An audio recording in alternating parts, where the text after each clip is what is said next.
Have you ever wondered how the kid at the top of the class seems to excel so effortlessly? Have you ever looked across the table at a work meeting and wondered how your colleague got to be where they are when it feels like you are doing all the right things, but for some reason just aren't moving forward? Now, comparing ourselves to others can be demoralizing and even dangerous at times. But there's a time and a place to look at others for inspiration and dig into how it is that they seem to be operating at a different level.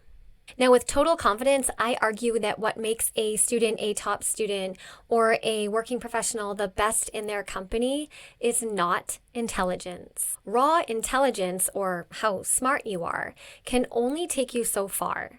And in fact, having worked with thousands of students in a one-to-one private capacity, I have seen some of the most intelligent students and work professionals not succeed. And it's not because they lack intelligence, but because they lack one or more of the following 6 skills that I'm going to talk about in today's episode. Now, if you really want to know how to get to the top, not the top, but your top, with the least amount of stress and the least amount of wrong turns, then you, my friend, are in the right spot.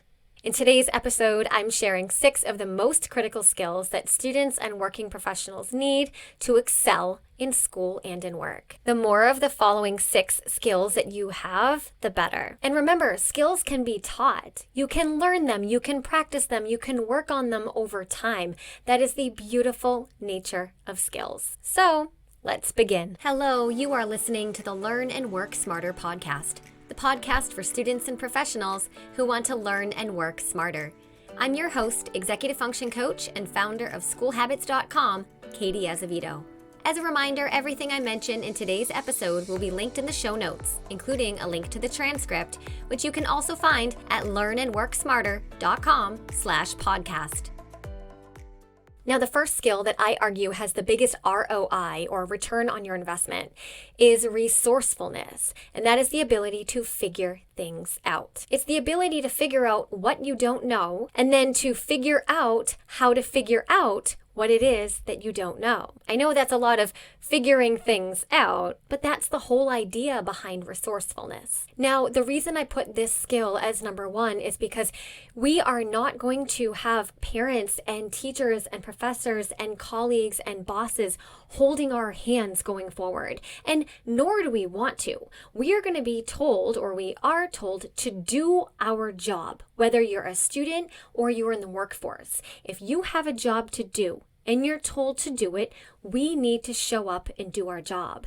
Now, of course, if you're new to something, there should be some sort of guidance and some sort of mentorship that teaches you how to do that, right? Like if you're brand new to a job, you're going to have someone who shows you the ropes. If you're brand new to a class, you're going to have the teacher explain how things operate.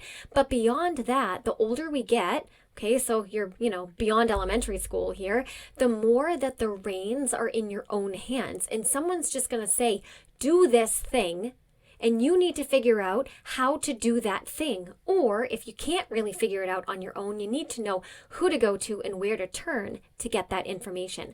That is resourcefulness, and it is a superpower in school and in the workforce. If you don't know how to work the laundry machines in your college dorm, figure it out. If you don't know how to make it to, track practice on time when your econ class is halfway across campus, figure it out. You don't know how to let your boss know tactfully that your report is going to be late?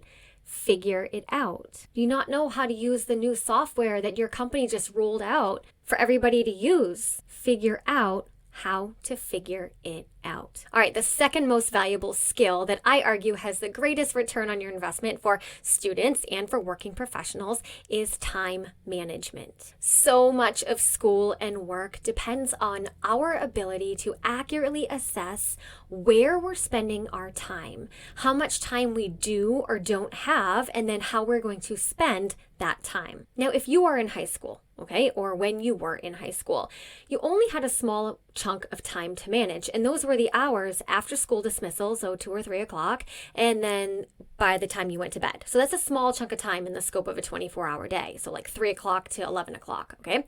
Now, when you're in college, your time management skills need to get a little bit stronger because there are classes not from, 8 to 3 every day, but they're sporadic. There are different days and different times throughout the week. So you have to get a little bit more ninja with your time management skills in college. Okay, because there's just more free time to manage that you have to spend doing important things.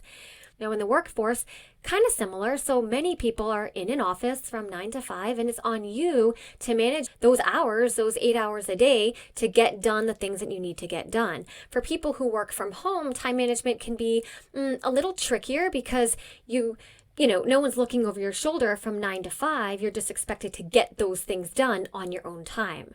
So if you're a student or a working professional, you're working from home, you're working in the office, whatever, you need to have some way to track your time. Google Calendar, time blocking, things like that. If you're feeling overwhelmed and chaotic, I had a whole episode on what to do when you're overwhelmed, and time management is one of those strategies. But if you're starting to feel overwhelmed and out of control, look at how you're spending your time. Because when you don't manage your time, that's when your stress goes up and your work and school performance goes down. So time management begins with making time visible. Time is abstract, okay? And that's not helpful when we're trying to manage it.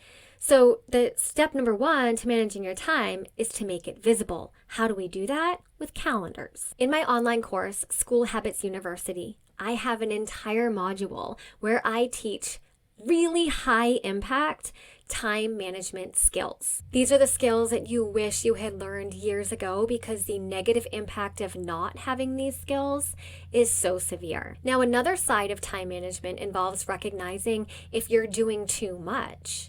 Or perhaps sometimes it means we're actually not doing enough. When you have so much time in the day, or you don't even know where your time is going, that's often when the stress kicks in. So I teach how to do a time inventory in School Habits University, as well as, nitty-gritty time management skills like the Pomodoro technique and the Power Hour and time blocking and things like that. But if you don't have solid time management skills in school or in your working life, you're going to find that so many other pieces in your life that don't even have to do with school and work don't operate the best that they can. All right, the third skill that I argue has the greatest impact for students and for professionals is task management. Task management is a super valuable skill. And it's not one that's, again, like a lot of these skills that I'm going over in today's episode, these aren't necessarily taught in school. I wish they were, but that's just not the way that our education system works. We've got to have a way to keep track of our tasks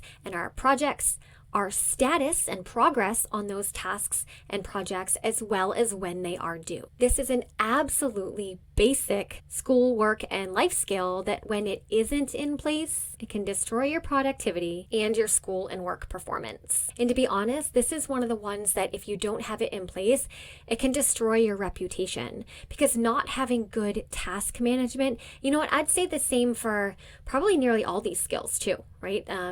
This is only the third one I've gone over, but so far for resourcefulness and time management and task management, if you don't have those skills in place, they make us less credible because they decrease our ability to do our job. Again, whether the job is being a student or being, a working professional, when we can't operate ourselves in a way that's functional and in a way that, enables us to do what we're supposed to do, then we don't become dependable and other people can't depend on us, and that directly impacts our reputation. Now, I'm not going to dive too deep into the strategies for developing task management, this skill, because I just recorded a whole entire episode on task management. That is episode 5, and it's all about how to build a task management system that you can customize depending on, what your needs are. In that episode, I share the basics of task management systems. And going back to School Habits University, my online course, Module 1, so the very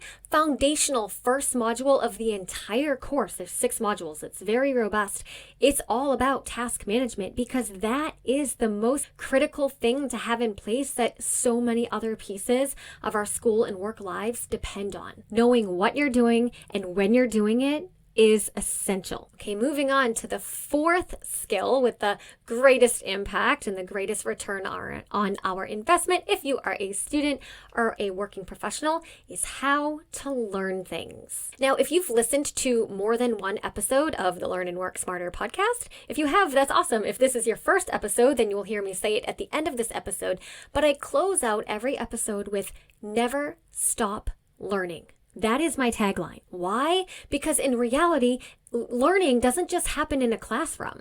The minute we stop learning, that's the minute we die. I know that sounds so dramatic, but I stand by that, right? If you're in a job, unless it's a dead end job, you're going to constantly be learning. Every time you meet a new person, you're learning. Anytime you are given another responsibility in school or in work, you're learning. So learning and study skills are essential for students, yes, but they're also essential for working professionals.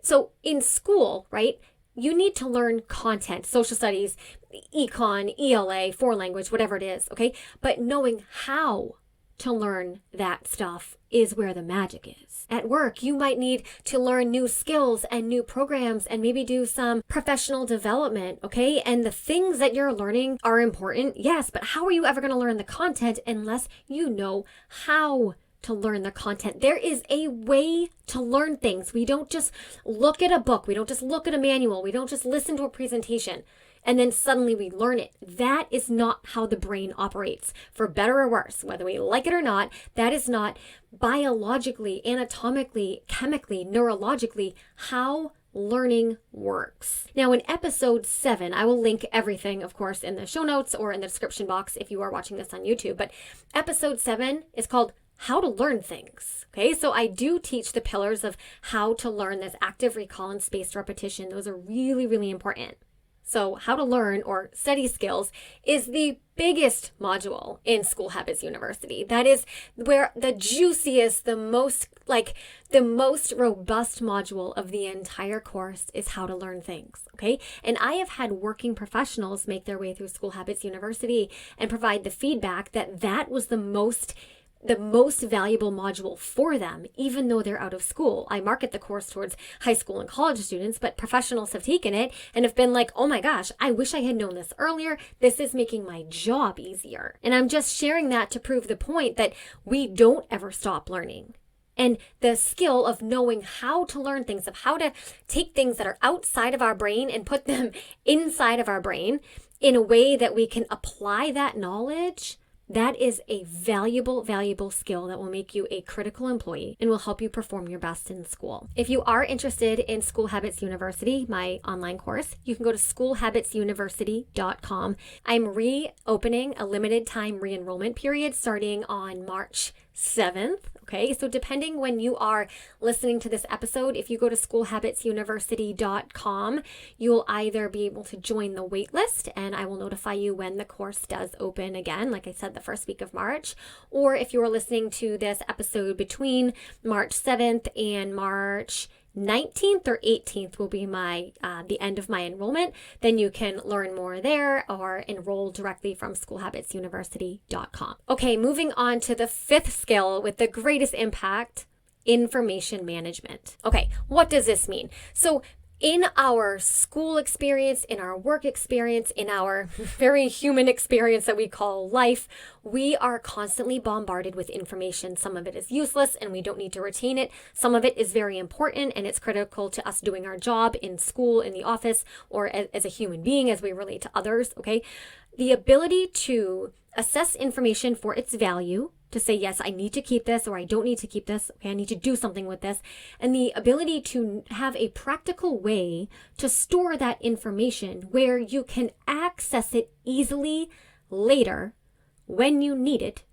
That is a superpower, and that is what I mean by information management. So when you receive information, let's say from an email, from a conversation, from a teacher, from a colleague, from a phone call, okay, where does that information go? What do we do with information from emails? Where do we store important things that relate to our car and our home and the people in our lives and our job and our school? Where do we store information that we need to remember about people, right? Because information management in terms of people is related to the relationships that we have, right? Remembering somebody's birthday, remembering that somebody has an important surgery coming up, or, remembering the name of someone's dog, or maybe knowing that someone's pet passed away and then getting their address to mail them a card, remembering to follow up with someone on a conversation that you had with them earlier. All of this is information that comes at us in our day-to-day, and we need the ability to assess, is it worth keeping? And if so, where are you going to store it? Also, this would be like reference materials for school and work, things that you don't need, to have on your fingertips every single day. But this is a really basic example, and this probably isn't relevant to like anyone listening to this episode. Maybe, I don't know. But like, let's say you're a scientist. This is a really basic example. But like your periodic table, that would be like a reference material that you don't need to look at every single day, but you should probably have one, and you should probably know where it is for when you need it. Okay, so what is your equivalent of the periodic table? Digital organization. Do you have a naming convention for organizing and storing your digital files? Do you have any system for storing your digital files? What about paper? What about things at home? Do you have a paper management system? When you get a piece of paper in your hands, do you know where it goes? Do you have a place for it? When you say to yourself, oh, I need that piece of paper that's related to whatever, or a digital file or whatever, do you know where to go to access it? Okay, this is all part of being able to manage information, and it's an essential skill if you're a student or a working professional. Now, in episode 3, it's called What's an Admin Block and Why You Need One for Your Productivity. I do talk more about information management and a system for keeping track of it, and for making sure that like your life administration, which involves, information management, to making sure that those tasks, if it's not just information, but if there's tasks related to the information, right, making sure that that gets done. So again, I will leave all the links in the show notes and in the description box. Okay, so the final skill that has the most dramatic, highest impact, if we have this skill locked in place, it's the last one on the list, number 6, but it is by no means the least important.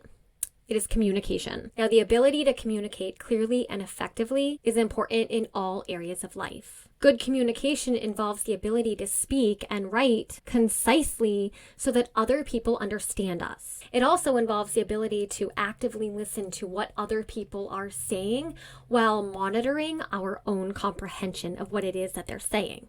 And lastly, good communication involves knowing how to work with others and knowing how to tactfully agree and disagree in group discussions and in meetings. Now, good communication is essential in school and work because it connects you to others, it enables cooperation, and it is a primary means of self-advocacy. If you can't express yourself clearly, how will other people know what we need, right? So here are some ideas of these are just examples, but of what good communication could look like. Writing clear and concise emails that deliver information or ask specific questions. Also, responding to emails on time. Being able to ask for help when you're confused, and being able to be really specific in phrasing your questions so that you get the exact specific help that we need. Delivering presentations either to a class or to a meeting clearly, slowly, with the right tone, with the right volume. Producing written material that gets your message across, whether that's a work proposal, a work report, an essay. And then being responsive to key figures. So that would be bosses, teachers, colleagues, peers, advisors, counselors, mentors. Okay, so being responsive, whether that is through verbal communication or through written communication, being able to make a phone call and be clear on the other end of the line. Okay, so these are just examples of what good communication could look like in the workforce or in school. Now, a quick recap of the 6 skills that I just listed through, okay, are resourcefulness, or the ability to figure things out, time management. Number 3 was task management. Number 4 was how to learn things or how to study. Number 5, information management. And number 6, communication. Now, these are by no means the only 6 skills required to be successful, okay? I'm going to guess you know that. Now, I have a few others that didn't make the cut on my list because I wanted to keep this episode relatively reasonable in length, okay? But also on my list, if I could make this list go forever, would be emotional intelligence, stress management, executive functions, concentration and focus. Yes, that can be a skill that can be improved. Even if you have ADHD, concentration and focus can be improved. Self-awareness, and then healthy habits, like the ability to care for your mind and your body. I would say those are, if you're not healthy physically or mentally, how are you going to be a good employee? How are you going to show up to class, right? So all of these things together make a constellation of a healthy, productive, highly efficient human who can do their job. Now remember, all of the links that I've mentioned in the show today are in the show notes, or they're also in the description box if you are watching this on YouTube. That includes a link to schoolhabitsuniversity.com where you can learn more about my online course that teaches all of this stuff and more. And again, that's opening for a limited time in early March. Also, remember, you can submit your questions for me to answer on my monthly Q&A episodes at learnandworksmarter.com, which is the website for this podcast. There is a form on the homepage. You can submit a question there, and I will answer your question on a future Q&A episode. And then, of course, lastly, remember, the most important thing is to never stop learning.